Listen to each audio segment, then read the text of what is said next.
వట సావిత్రి వ్రతం ఎలా చేయాలి? అదేమిటండి, మొన్న పౌర్ణిమ రోజు కూడా చేయాలన్నారు. జ్యేష్ఠ పౌర్ణిమకి వట సావిత్రి పౌర్ణిమ అనేటువంటి కథనం కూడా చెప్పారు. మళ్ళీ అమావాస్యకు కూడా చేయాలా అని అడగకండి.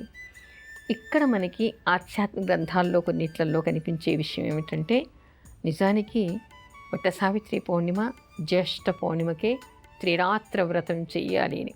పౌర్ణిమ కంటే ముందు త్రయోదశి, చతుర్దశి, అమావాస్య కూడా చేయాలని. అయితే ఆధునికులు వీలు కాక పరిస్థితులను అనుసరించి 3 రోజులు కాకుండా కేవలం జ్యేష్ఠ పౌర్ణిమకి మాత్రమే చేస్తూ ఉన్నారు. అయితే కొన్ని మనకి ప్రామాణికమైనటువంటి ఆధ్యాత్మిక గ్రంథాల్లో కనిపించే విషయం ఏమిటంటే, ఎవరికైనా పౌర్ణిమ రోజు వీలు కానటువంటి వాళ్ళు, ఇదేమిటి అంటే 1 సంవత్సరం 2 సంవత్సరాలు చేసేటువంటి వ్రతం కాదు. బ్రతికి ఉన్నంతకాలం, పునిస్త్రీగా ఉన్నంతకాలం కూడా ఈ వ్రతం చేయాలిట. అందుకని అది అప్పుడు ఏదైనా వాళ్ళకి ఋతుక్రమం కానీ, జాతాశౌచం కానీ, మృతాశౌచం కానీ వచ్చి అప్పుడు ఆ రోజు వ్రతం చేయలేకపోయి ఉంటే కూడా జ్యేష్ఠ బహుళ అమావాస్యకి కూడా ఈ వ్రతాన్ని చేయవచ్చుట. అంటే అననుకూల పరిస్థితుల్లో ఎవరైనా జ్యేష్ఠ పౌర్ణిమ రోజు ఈ వ్రతాన్ని చేయకపోతే వాళ్ళు జ్యేష్ఠ బహుళ అమావాస్యకి కూడా ఈ వ్రతాన్ని వటవృక్షం దగ్గర చేయవచ్చు. ఇదే చేయడానికి కూడా ఇక్కడ కూడా త్రిరాత్ర వ్రతమే చెప్తారు. ఇదేమిటి?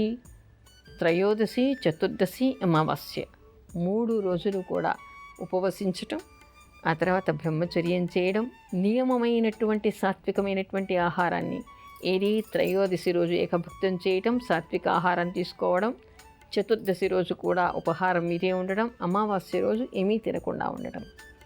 ఈ వ్రతం ఇలా 3 రోజులుగా చెయ్యాలని, అది కూడా వటవృక్షం క్రింద చెయ్యాలని, ఒక్కళ్ళే చేసుకోవచ్చు లేదా పదుగురు కలిసి సామూహికంగా కూడా ఈ వ్రతాన్ని చేసుకోవచ్చు. ఎందుకంటే వటవృక్షం అనేటువంటి పెద్ద పెద్ద వృక్షాలు ఇళ్లల్లో, కాంపౌండ్లలో, తొట్లలో పెట్టుకునేవి కాదు కదా. ఇవన్నీ కూడా బయట దేవాలయాల్లో కానీ, మధ్య ఎక్కడైనా దారిలో కానీ ఉండేటువంటి అవకాశం ఉంటుంది. అందుకని అలాంటి చోట ఈ వ్రతాన్ని సామూహికంగా కూడా చేయవచ్చు. చేసేప్పుడు ఏం చేస్తారు? అక్కడ ఒక దూరాన్ని 108 వరుసలుగా ఆ చెట్టుకు చుడతారు. ఆ తర్వాత 3 రోజులు వ్రతం చేస్తారు. ఈ వ్రతం చేసినప్పుడు సావిత్రి సత్యవంతుల ప్రతిమను, బంగారు ప్రతిమను తీసుకొస్తారు. లేదా మట్టితో విగ్రహాన్ని కూడా చేయవచ్చు. అది సాధ్యం కాదనుకుంటే బంగారు ప్రతిమను, చిన్న చిన్న అచ్చులు దొరుకుతాయి. అలాంటి అచ్చును తెచ్చైనా కూడా ఈ 3 రోజులు పూజ చేసి, అమ్మవారికి పూజ చేసి, సౌభాగ్యం కావాలని ప్రార్థన చేసి, 3 రోజులైన తర్వాత బ్రాహ్మణ్ణి పిలిచి వాళ్ళకి భోజనానికి ఏర్పాటు చేసి, లేదా వీలైతే ఇంట్లో భోజనం పెట్టి, వస్త్రాలు, తర్వాత ఈ ప్రతిమను కూడా, అంటే ఉద్వాసన చేసి ఈ పూజ చేసినటువంటి ప్రతిమను కూడా దానం చేయాలిట. అయితే బంగారు ప్రతిమ మీద ఎవరి బొమ్మ ఉండాలి? సావిత్రి సత్యవంతుల బొమ్మ ఉండాలిట.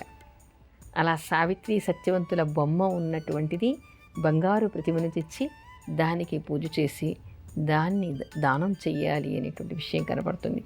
శక్తి లేనటువంటి వాళ్ళు మట్టితో చేసినా కూడా ఆ ప్రతిమలకి పూజ చేసి, ఆ తర్వాత ఉద్వాసన చేసి దాన్ని దానం చేయవచ్చు. పుచ్చుకున్నటువంటి వాళ్ళు దాని తర్వాత ఎక్కడైనా నదిలో కానీ, జల ప్రవాహంలో కానీ నిమజ్జన చేయవచ్చు. దంపతులు విడిపోకుండా ఉండాలంటే ఏం చెయ్యాలి? ఇక్కడ అనేక కోణాల్లో చెప్పుకోవాలి. దంపతులు ఎందుకు విడిపోతారు? సాధారణంగా పూర్వజన్మ దోషాల్ని అనుసరించి వారి వారి జాతకాల్లో విడిపోయే యోగాలు ఉంటే, పూర్వజన్మ పాపాన్ని అనుసరించి విడిపోయే యోగాలు ఏర్పడుతూ ఉంటాయి. అయితే పూర్వజన్మ దాన్ని అనుసరించి చాలామంది పూర్వకాలం చాలా పరిహారాలు చేసుకునేవాళ్ళు కాబట్టి విడిపోయే జంటల సంఖ్య చాలా అత్యంత స్వల్పంగా పూర్వకాలంలో కనిపిస్తూ ఉండేది. ఈ జన్మలో చేసినటువంటి పాపాలు ఏమవుతాయి? చాలామంది జాతకాలు చూసినప్పుడు జాతకంలో దోషం కనిపించదు కానీ విడిపోతూ ఉన్నారు. ఎందుకు అంటే పూర్వజన్మ పాపం వాళ్ళకేం లేదు. ఈ జన్మలో చేసేటువంటి దోషాలు కూడా వాళ్ళని విడిపోవడానికి పురికొల్పుతూ ఉన్నాయి. జంటలు విడిపోతూ ఉన్నారు. ఏది ఏమైనా జంటలు విడిపోవటం వలన వారికి అశాంతి. ఇప్పటికే పిల్లలుంటే ఆ పిల్లలకి కూడా జీవితం సక్రమంగా నడవదు. వారి వారి తల్లిదండ్రులకి కూడా అశాంతి. సాంఘికంగా, మానసికంగా, ఆ తర్వాత వాళ్ళకి ఆరోగ్యపరంగా, ఆర్థికంగా, కుటుంబపరంగా ఇలా అనేక కోణాల్లో అనేక నష్టాలు, కష్టాలు ఏర్పడతాయి. వివాహ బంధం అనేటువంటిది ఎంత పవిత్రమైనటువంటిదో అంత సున్నితమైనటువంటిది. దాన్ని కాపాడుకోవాల్సినటువంటి అవసరం ప్రతి జంటకి ఉంది. పెళ్ళి చేసుకోకముందే బాగా ఆలోచించండి, చేసుకున్న తర్వాత దాన్ని కాపాడుకునేటువంటి ప్రయత్నం చేయండి. అది పక్కన పెడితే పూర్వజన్మ దోషాల వలన విడిపోయేటువంటి యోగాలు ఉన్నటువంటి వాళ్ళు ఏం చెయ్యాలి? లేనటువంటి వాళ్ళైతే వాళ్ళని వాళ్ళు సంస్కరించుకుంటే చాలు. పూజలు చేస్తే విశేషమే, చేయకపోయినా వాళ్ళని వాళ్ళు సంస్కరించుకుంటే చాలు. ఈగోలు తగ్గించుకుంటే చాలు, జంటలు వరిపోరు. కానీ బలంగా పూర్వజన్మ దోషాలు ఉన్నాయనుకోండి, అలాంటప్పుడు వాళ్ళ ప్రవర్తన బాగున్నా కూడా ఒక్కొక్కసారి విడిపోయి కన్నీళ్లు కారుస్తున్నటువంటి దంపతులు అనేక మంది కనపడుతూ ఉంటారు. అలాంటి వాళ్ళు విడిపోకుండా ఉండాలంటే ఏం చేయాలి? ఇవన్నీ ఇవిడ రోజుకో వ్రతం రోజుకో పూజ చెప్తుంది, ఇవన్నీ అవుతాయా పోతాయా అని మాత్రం అనుకోకండి. నాకు నేనుగా ఒక్క పదం కూడా సొంతంగా చెప్పటం లేదు. మీరు ప్రామాణిక గ్రంథం అయినటువంటి ధర్మసింధు గ్రంథం తీసి చూడండి, అందులో మీకు కనిపిస్తుంది.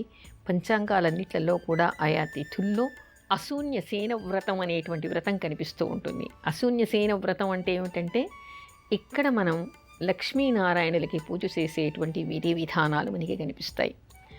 ఆషాఢ శుద్ధ విధియ అంటే రేపటి రోజు మొదలు పెట్టాలి. అయితే చంద్ర దర్శనం అయ్యాకే ఈ వ్రతం చెయ్యాలి అనేటువంటి నియమం కూడా ఉంది.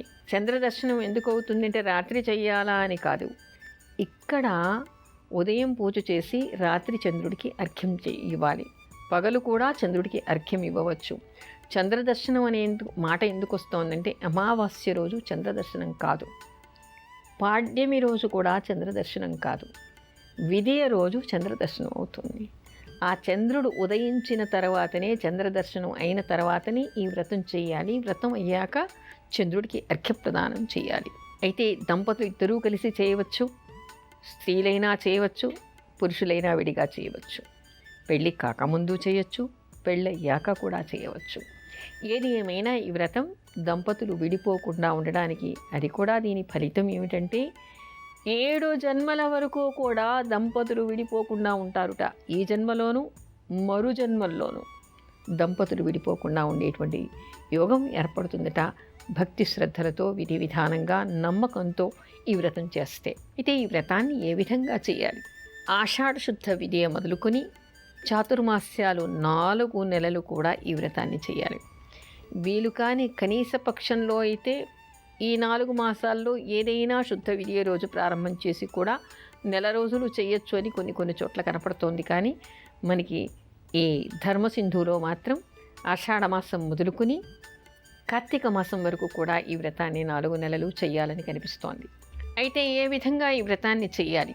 మహాలక్ష్మి, నారాయణమూర్తి ఆ ఇద్దరి ప్రతిమల్ని తీసుకుని, బంగారు ప్రతిమల్ని అంటే బంగారు విగ్రహాలు ఏం చేయిస్తామండి అనకండి, ఎంతలో అంత కొంతలో కూడా మీకు దొరికే అవకాశం ఉంటుంది. లేదా ఒక రేకు మీద అచ్చు వేసినటువంటివి కూడా తీసుకోవచ్చు. ఆ లక్ష్మీనారాయణులు శయనిస్తున్నట్టుగా పెట్టాలి. ఒక బుల్లి మంచం, బొమ్మలకి చేస్తారే అలాంటి కొత్త మంచం, కొత్త బుల్లి పరుపు, ఒక కొత్త దుప్పటి బుల్లిది, ఒక చిన్ని దిండు తయారు చేసి, అంటే బొమ్మలకి తయారు చేసే ఉంటాయిగా అలాంటి కొత్తవి చేసి, దాని మీద ఈ లక్ష్మీనారాయణల బంగారు ప్రతిమని పడుకోబెట్టినట్టుగా పెట్టి, నిత్యం కూడా అది దంపతులు కలిసి చేస్తారో, స్త్రీలు మాత్రమే చేస్తారో, పురుషులు మాత్రమే చేస్తారో, ఎవరు ఈ వ్రతాన్ని ఆచరిస్తున్నారో వాళ్ళు ఉదయాన్నే దీపారాధన చేసి, దంపతులు విడిపోకుండా ఉండడం కోసం ఈ వ్రతం చేస్తున్నట్టుగా సంకల్పం చేసుకుని, తులసి దళాలు, జాజి పూలతో అర్చన చేయాలి. జాజి పూలు ఇప్పుడు మనకి విరివిగా దొరికేటువంటి కాలం ఇది.